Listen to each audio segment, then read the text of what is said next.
Hello, everyone. My name is Molly Hollibaugh. I'm back here to share with you another voice-guided Zentangle class.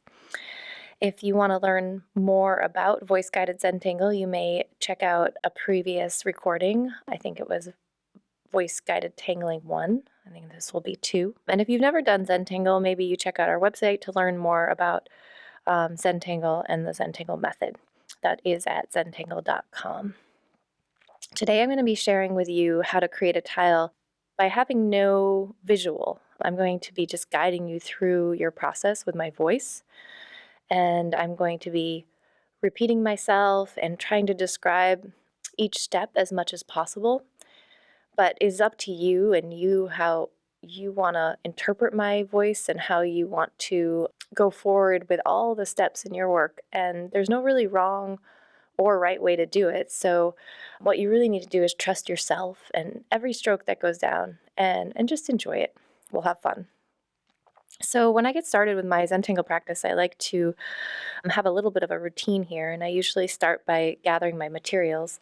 I'm going to be working with a 3.5-inch square tile, a black pen, a graphite pencil, and a tortillon. But honestly, any materials that you have available to you can work as long as you have a surface to draw on and a mark-making tool. So gather those, whatever it is you have. Once you have your materials ready, I invite you to sort of get your body comfortable. I'm always repeating this to my students, that it's important to pay attention to your body and make sure you're comfortable and that the space you're in is comfortable. Because sometimes drawing can take a lot of time, and you want to make sure that your body is in a good space. So once you have your materials ready and your body comfortable, I invite you to sort of get your mind present and ready. The first step in the Zentangle method is gratitude, and I try to start my practice with gratitude. I sometimes start my day with gratitude, maybe a meal with gratitude.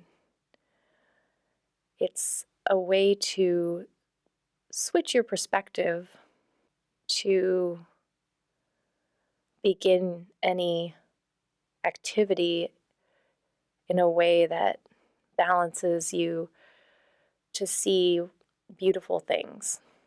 And so perhaps right now is a good time for all of us to just pay attention to something we are grateful for.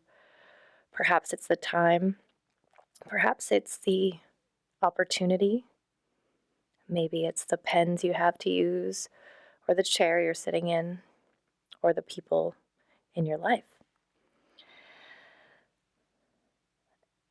And with that sort of pause for gratitude, I also like to pay attention to my breath and slow it down.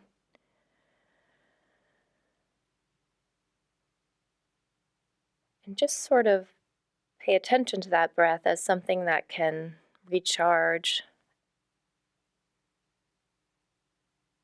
sort of awaken, inspire, calm. It's such a great tool, and it's there for us to use. So with all that, I invite you all to begin. And as I said before, you will not see anything move on this video. So if you're expecting that, then unfortunately that won't be happening. I will continue to just guide you through your tile, your work. So pay attention to what's happening in your space, and we'll see what happens. I am going to begin with my pen here. I'm going to put my tortillon and my pencil aside because we're going to do this a little bit different here today. I'm not going to put a string down or a border. I'm just going to begin quite simply with my pen. And what I invite you to do is sort of somewhere in the center of your tile, I'm not so concerned about where, I want you to put just one tiny dot, just maybe the mark your pen makes if you rest it on the paper for a second. And then about maybe I don't know, an inch away from that dot you've already created, I invite you to make a second dot. Just gently pressing your pen down on the paper for a second to make a little tiny mark. Now I sort of want you to take note of these two dots because we're going to be using them as a place to start and stop the next strokes. So the first stroke we're going to put down here is a simple stroke that connects these two dots. Again, the next stroke we put down will just be a simple, straight-ish line that connects these two dots.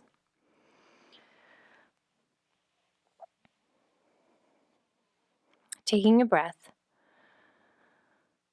The next stroke will start and stop in the same exact place as this first line, but it's going to slightly bow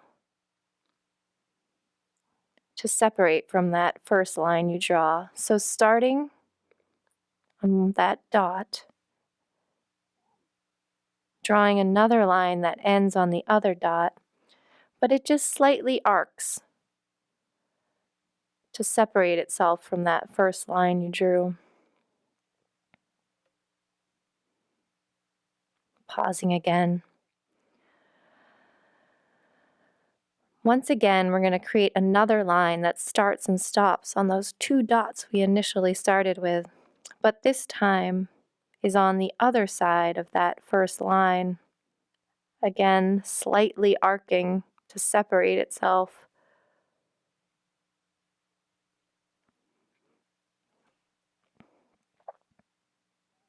Pausing for a minute.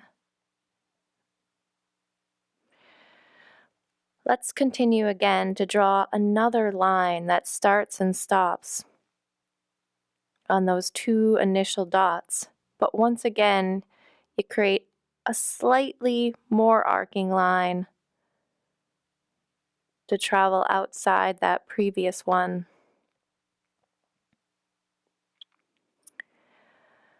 Continue on drawing lines that start and stop on those two initial dots, but with each new stroke the arc becomes a little more, separating itself a little bit outside, going back and forth to either side,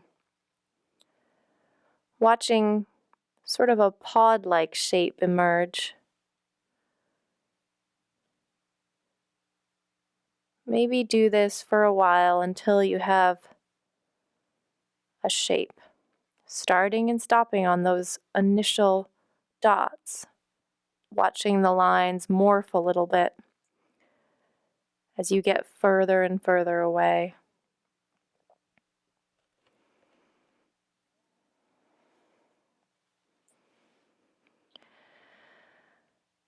Pausing for a minute, appreciating this interesting shape that we have here. All right, so this is sort of the shape, or I guess the part of this tangle that we're going to be working with and trying to create a repeat with. But we're going to be connecting them to one another. So I want you to let your eyes rest on maybe that first dot you put down when we first started. Can you all find that? Might be buried a little bit. Let's all find that first dot we put down. Once you've let your eyes focus on that first dot, I want you to introduce a new dot that's about an inch away from that first one in another direction. So now we should have a new dot that's sort of floating off by itself here. And let's create a line that connects that new dot with that first dot we had. And now, because we don't want to leave this line all by itself, let's use this pairing of two dots like we did the first one. Slowly adding a slightly arced line that starts and stops on the two dots we're working with.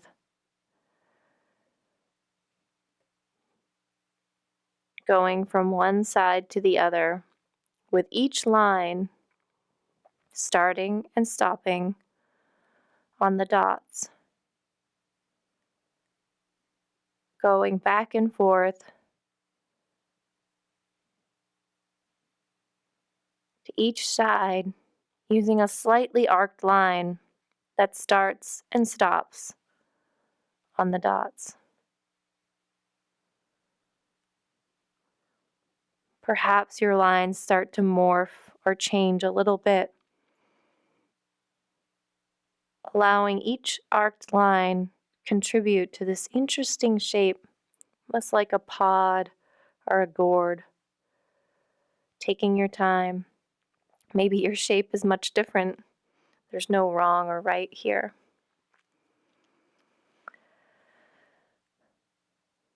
Adding enough lines until you feel like maybe there's enough. Pausing again, we look at our two shapes sort of tied together now. And we continue on trying to figure out a way to add a new one. So locating one of the dots you've put down with your eyes, any one of them, using that as one of your anchor points, I invite you to put a new dot on. Now connecting those two dots to start a new shape. First with a straightish line in the middle, and then slowly working each side with a slightly arcing line. Taking your time and breathing ever so slowly, focusing on each stroke, juggling back and forth, watching these arced lines create the shape, starting and stopping on the dots.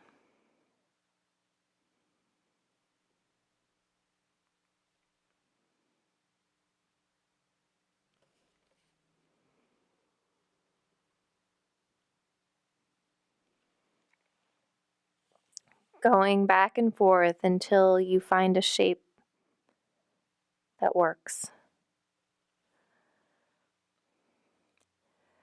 Now I invite you to continue on, maybe locating a dot that's in the middle and going in another direction, adding a new dot to connect them.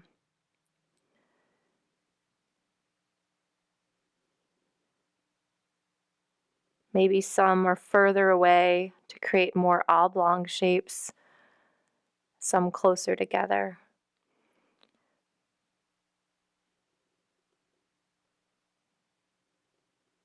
All you need is 2 dots to start each shape.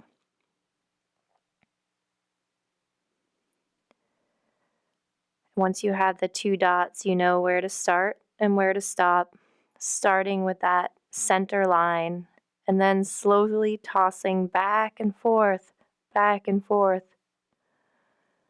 with arced lines to create a shape.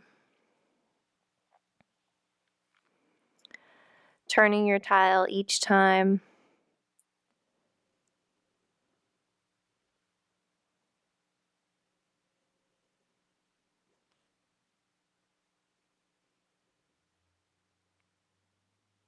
Starting with a new dot, connecting it to an existing dot,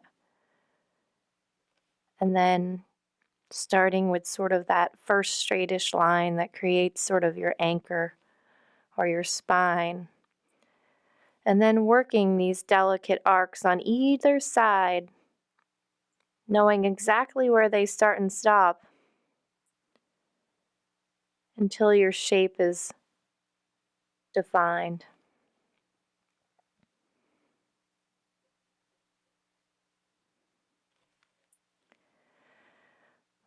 Perhaps you get to a point where you'd like to connect 2 existing dots.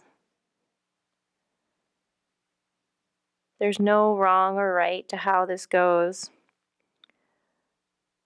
Tiles may be very different from one another, and that's sort of awesome. Just take your time, locate a place for each stroke to start and stop, and then begin to work your shape. Focus on the simplicity of each line, starting with a straightish line, and then watching each stroke slightly change.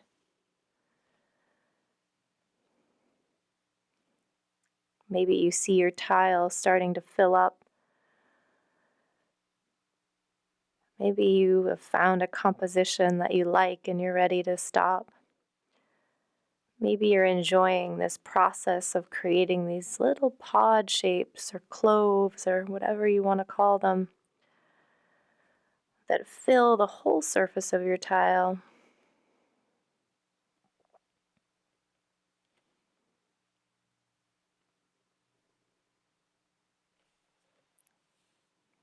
Taking your time, and with each new shape you start, pause, locate the 2 dots you'll be working from. Begin with that first straightish line that creates your anchor, and then slowly put one arced line on one side, then the other, and then switching back and forth, side to side, as the lines make a shape.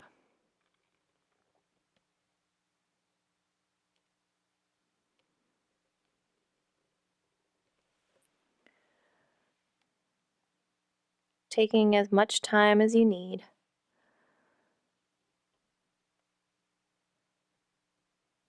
Simplicity is fine, and sometimes just filling your tile as much as you possibly can is great too. Maybe your strokes took on a very geometric look. Maybe they're very curvy and organic and doing interesting twists and turns.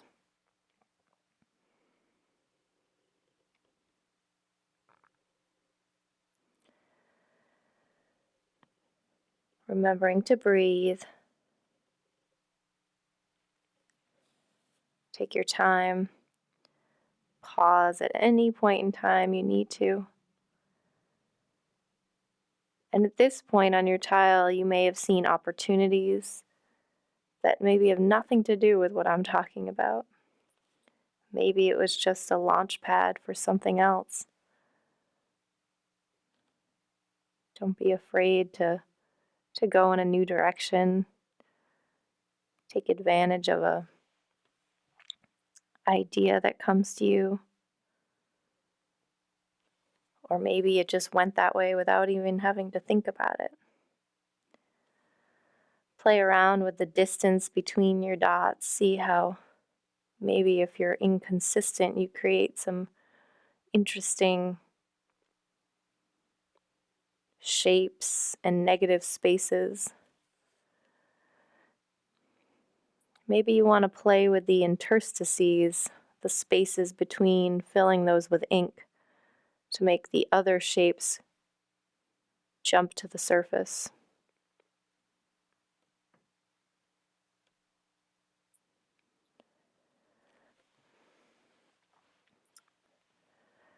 I think that I've created quite a bit on my tile here. I'm going to start to finish up, add a couple of more strokes here and there. But if you want to keep on going, you can pause the video. Fill your tile as much as you please with these beautiful, beautiful shapes.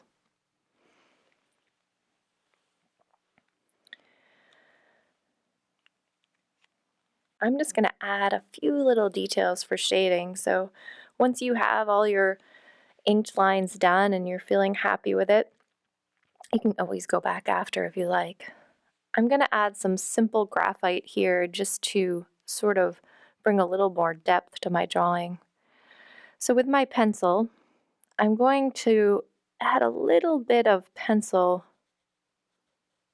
graphite right where my dots are and all those lines meet, sort of where the party is, right? Where all these lines come together.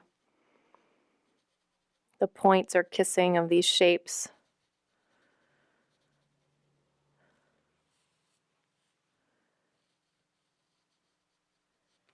You might see some other opportunities for shading, but this is a simple one that really adds some beautiful dimension to your work. Just take your time, and graphite's so great because you can put it down in layers. So if you're nervous about adding too much, you can put down some, and then after we blend it a little bit, you can always add more. So taking your time, I'm adding just little bits of graphite to these sort of points, and you might see some other sort of layering opportunities if you want to play with that too. And I think that's good. Once you have all your graphite put where you'd like it, and if you do have a tortillon, I invite you to sort of invite that graphite towards the center so you get sort of a fade. And that too will make some really interesting highlights in the center of your shapes. If you don't have a tortillon, your finger does work well. I sometimes use that too.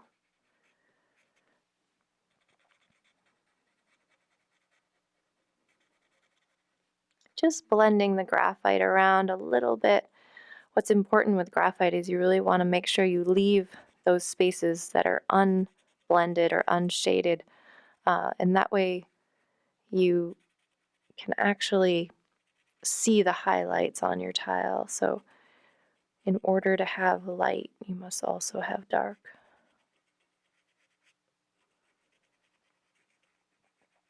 Taking your time.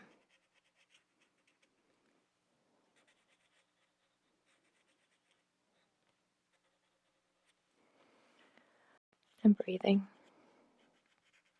So working your way through your tile, adding any other details, maybe revisiting with some pen here and there if you see something you'd like to add. Maybe adding a little more graphite here and there, whatever it is you'd like to do. Alrighty.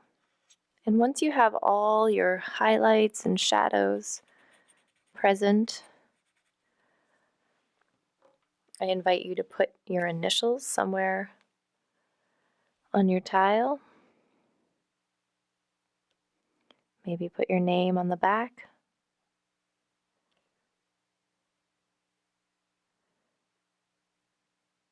And we finish sort of where we begin. Gratitude, appreciation.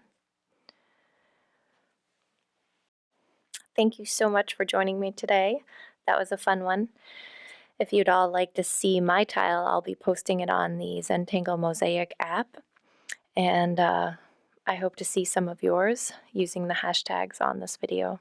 Thank you so much for joining along. I hope you all are getting lots of Tangle time in these days. Take care. We'll see you soon.